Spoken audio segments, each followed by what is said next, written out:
ओम मंगलम भगवान विष्णु मंगलम गरुणध्वजा मंगलम पुंडरीकाक्षाय मंगलाय तनोहरि।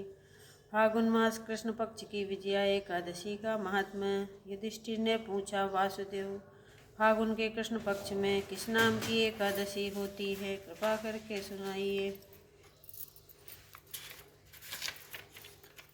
भगवान श्री कृष्ण बोले, युधिष्ठिर, एक बार नारद जी ने कमल के आसन पर विराजमान होने वाले ब्रह्मा जी से प्रश्न किया था।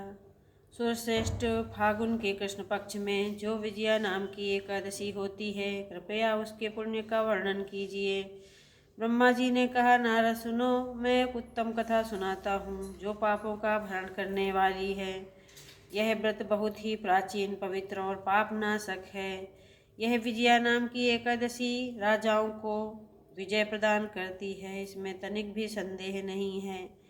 पूर्व काल की बात है, भगवान श्री रामचंद्र जी 14 वर्षों के लिए वन में गए और वहाँ पंचवटी में सीता और लक्ष्मण के साथ रहने लगे। वहाँ रहते समय रावण ने चपलतावश विजयात्मा श्री रामचंद्र जी की तपस्विनी पत्नी सीता को हर लिया। उस दुख से श्री राम जी व्याकुल हो उठे और उस समय सीता की खोज करते हुए वे वन में घूमने लगे। कुछ दूर जाने पर उन्हें जटायु मिले, जिनकी आयु समाप्त हो चुकी थी। इसके बाद उन्होंने वन के भीतर कबंध नामक राक्षस का वध किया। फिर सुग्रीव के साथ उनकी मित्रता हुई। तत्पश्चात श्री राम के लिए वानरों की सेना एकत्रित हुई। हनुमान जी ने लंका के उद्यान में जाकर श्री सीता जी का दर्शन किया और उन्हें श्री रामचंद्र जी की चिन्ह स्वरूप मुद्रिका प्रदान की थी। यह उन्होंने महान पुरुषार्थ का काम किया था। वहाँ से लौटकर वे श्री रामचंद्र जी से मिले और लंका का सारा हाल समाचार उनसे निवेदन किया।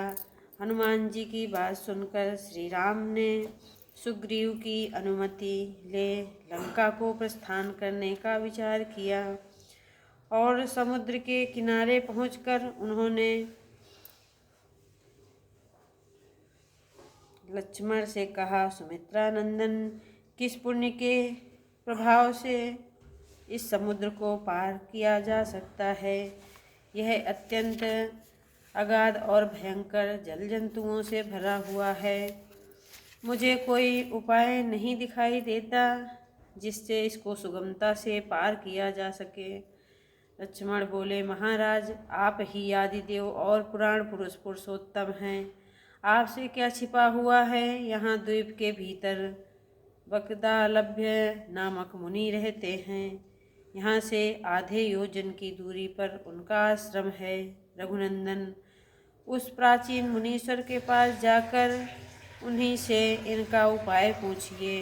लक्ष्मण की यह अत्यंत सुंदर बात सुनकर श्री रामचंद्र जी महामुनि बकदालभ्य से मिलने के लिए गए। वहां पहुंचकर उन्होंने मस्तक झुकाकर मुनि को प्रणाम किया। मुनि उनको देखते ही पहचान गए कि वे पुराण पुरुषोत्तम श्री रामचंद्र जी ही हैं, जो किसी कारणवश मानव शरीर में अवतीर्ण हुए हैं।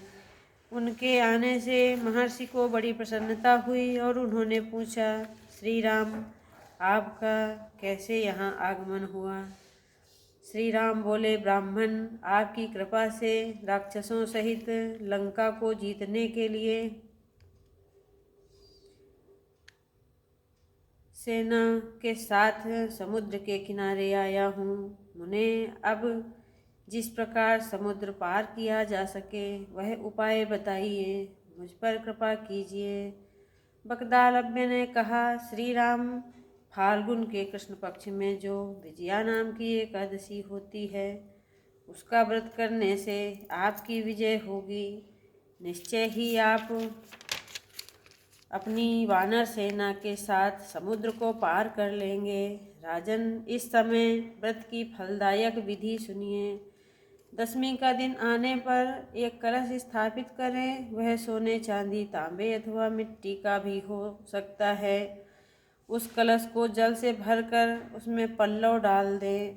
उसके ऊपर भगवान नारायण के स्वर्णमय विग्रह की स्थापना करें। फिर एकादशी के दिन प्रातःकाल स्नान करें, कलश को पुनः स्थिरता पूर्वक स्थापित करें, माला, चंदन, सुपारी और नारियल आदि के द्वारा विशेष रूप से उसका पूजन करें। कलश के ऊपर सप्तधान और जौ रखें, गंध, धूप, दीप और भांति भांति के नैवेद्य से पूजन करें। कलश के सामने बैठकर वह सारा दिन उत्तम कथा वार्ता आदि के द्वारा व्यतीत करें तथा रात में भी वहाँ जागरण करें। अखंड व्रत की विधि के लिए घी का दीपक जलाएं। फिर द्वादशी के दिन सूर्योदय होने पर उस कलश को किसी जलाशय के समीप, नदी, झरने या पोखरे के तट पर ले जाकर स्थापित करें और उसकी विधिवत पूजा करके देव प्रतिमा सहित उस कलश को वेद वेत्ता ब्राह्मण के लिए दान करें। महाराज, कलश के साथ ही और भी बड़े बड़े दान देने चाहिए। श्री राम, आप अपने युद्धपतियों के साथ इसी विधि से प्रयत्नपूर्वक विजया का व्रत कीजिए, इससे आपकी विजय होगी। ब्रह्मा जी कहते हैं, नारद, यह सुनकर श्री रामचंद्र जी ने मुनि के कथनानुसार उस समय विजया एकादशी का व्रत किया। उस व्रत के करने से श्री रामचंद्र जी की विजय हुई। उन्होंने संग्राम में रावण को मारा, लंका पर विजय पाई और सीता को प्राप्त किया। बेटा, जो मनुष्य इस विधि से व्रत करते हैं उन्हें इस लोक में विजय प्राप्त होती है और उनका परलोक भी अक्षय बना रहता है। भगवान श्री कृष्ण कहते हैं, युधिष्ठिर, इस कारण विजया का व्रत करना चाहिए। इस प्रसंग को पढ़ने और सुनने से वाजपेयी यज्ञ का फल प्राप्त होता है। बोलिए विष्णु भगवान की जय।